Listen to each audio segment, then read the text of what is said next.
하나님께서 사람은 흙으로 동물은 말씀으로 창조하셨다라고 어릴 때 배웠습니다.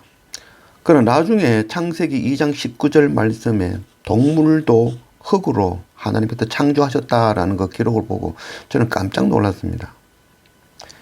날마다 말씀을 읽고 깊이 상고하고 있어야 속지 않고 분별할 수 있는 것입니다.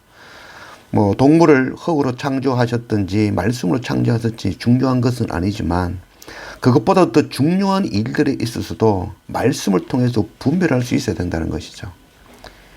베레아 사람들은 사도 바울이 말씀을 전해도 그것이 정말 그러한가 하여 확인하였다라고 말씀하고 있죠. 누구의 말을 듣는 것이 아니라 내가 직접 말씀을 듣고 읽고 판단할 수 있어야 됩니다.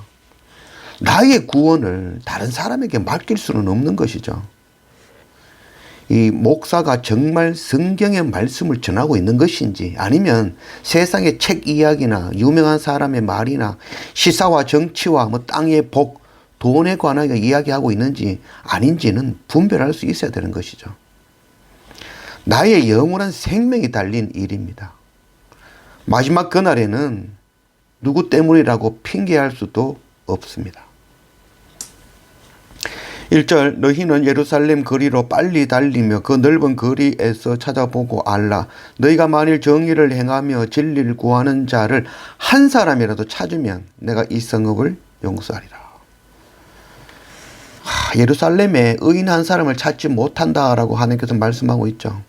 소돔과 고모라는 의인 10명이 없어서 멸망하였죠. 그러나 지금 이 예루살렘을 향하여 하나님께서는 의인 한 명도 없다라고 말씀하고 있는 것이죠.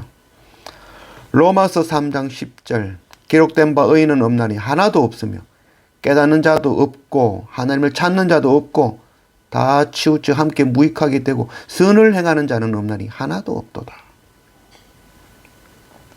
돌이켜보기를 원합니다. 지금은 이런 모습은 아닌지, 지금은 정말 의인을 찾아볼 수 있는 시대인지, 또 나는 과연 하나님의 말씀 앞에 정말 엎드리고 있는 자인지, 의인에 속하는 자인지.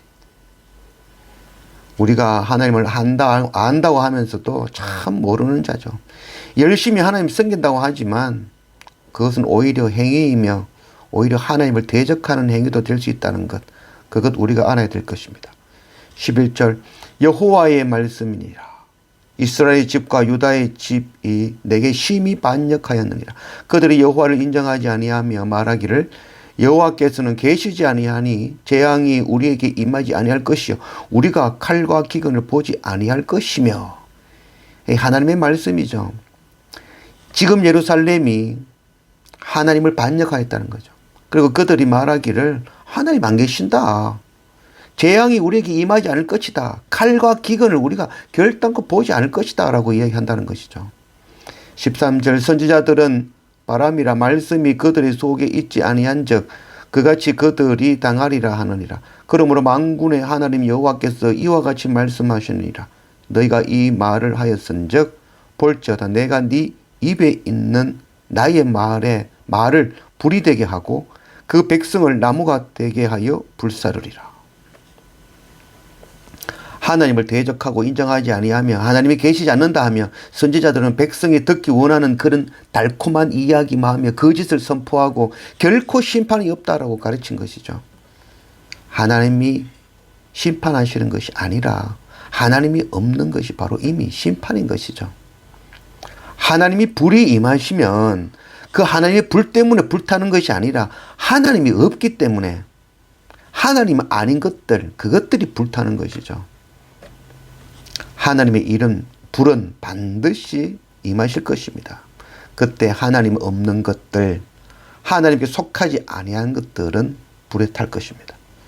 37절 이 땅에 무섭고 놀라운 일이 있도다. 선지자들은 거짓을 예언하며 제사장들은 자기 권력으로 다스리며 내 백성은 그것을 오히려 좋게 여기고 있다는 거죠.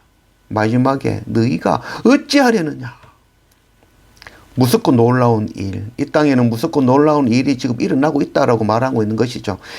예레미야 시대 2400년 전의 말씀이지만 이 말씀은 오늘 우리에게도 동일하게 주시는 말씀이죠. 선지자들은 하나님의 말씀이 아니라 백성들이 원하는 말을 하는 거죠. 또 풀무가 없는 정금. 풀무불이 없는데 어떻게 정금이 나올 수 있겠습니까? 십자가가 없는데 어떻게 은혜가 있을 수 있겠습니까? 값싼 은혜만 전하고 있는 것이죠.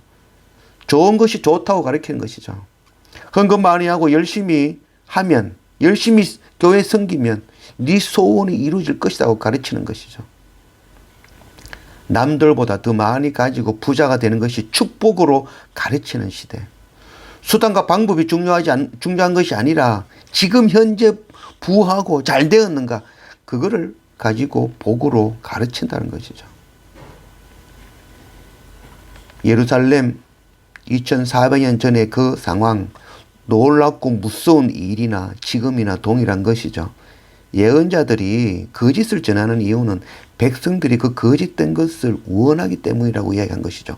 31절 말씀에 분명히 이야기하고 있죠. 내 백성이 그것을 좋게 여긴다는 것이죠. 성도들은 더 자극적이고 재미나고 신난 것, 즐거운 것을 요구하죠. 세상 문화의 즐거움을 추구하는 것이죠. 그래서 이 교회도 그 즐거움을, 성도들이 그 즐거움을 따르니 그것을 따라서 교회가 이동하는 것이죠.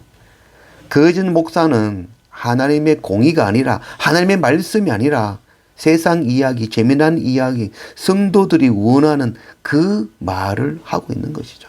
이것이 바로 2400년 전 예루살렘에서의 무섭고 놀라운 일이며 오늘 지금 이 땅에도 동일하게 무섭고 놀라운 일인 것이죠. 내 백성이 그것을 좋게 여기니 마지막에는 너희가 어찌하려느냐. 도대체 이 마지막 때에 어찌하려고 이러는지 모르겠습니다. 코로나로, 또 전쟁으로, 지진으로도 나의 죄를 깨닫지 못하고 돌이키며 회개하지 않으면 불심판이 기다리고 있다라고 말씀하고 있죠. 말씀과 예배로 돌이킬 때입니다. 정말 말씀이 그러한가 깊이 상고하며 십자가 앞에 엎드리는 그런 우리 모두가 되기를 원합니다.